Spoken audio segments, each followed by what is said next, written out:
Bonjour à tous. Aujourd'hui, je voulais vous parler de responsabilisation. Pourquoi la responsabilisation? Parce qu'en fait, on nous en parle énormément dans l'école depuis que je suis entrée et à tel point que voilà, c'est quelque chose que j'ai en tête depuis, presque chaque jour finalement. Tout simplement parce que c'est grâce à la responsabilisation qu'on sort du mode victime. Et ça, c'est quelque chose, dont on a, je pense, tous besoin. C'est d'arrêter de jouer la victime. Dès qu'il y a quelque chose qui se passe mal, finalement, on est forcément responsable à un moment ou à un autre à partir du moment où on accepte ce qui se passe. Et cette responsabilisation, la période des vacances est vraiment propice pour en parler à ses enfants. Parce qu'ils sont bien plus fréquemment avec nous dans la journée, donc on a l'occasion d'avoir des vraies discussions et surtout d'avoir des petits sujets, tout simples du quotidien qui vont nous permettre, justement de mettre des choses en place aussi pour l'année.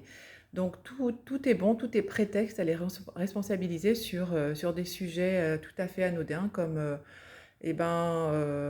par exemple, si tu veux manger, il faut mettre la table. Si tu veux, pouvoir être prête à l'heure pour pouvoir partir, il faut que ta valise soit terminée. Si tu ne veux pas que tes vêtements soient froissés, il faut qu'ils soient bien pliés.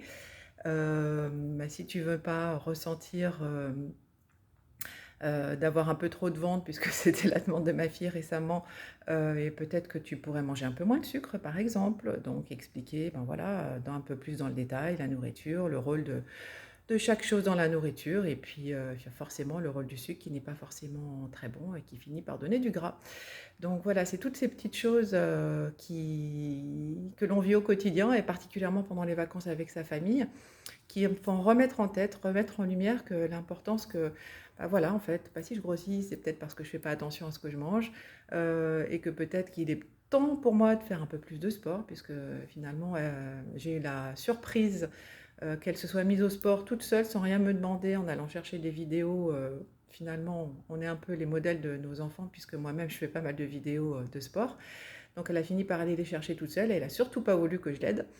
Donc voilà, en fait, je trouvais que ce sujet de la responsabilisation était vraiment central dans notre vie et que c'est très, très important, comme nous le répète souvent, Martha à l'école, d'y penser et de se dire: «En quoi est-ce que je suis responsable de ce qui m'arrive aujourd'hui? Même si ça me plaît pas, oui, effectivement, je suis responsable». Voilà, c'était le partage du jour. Au revoir.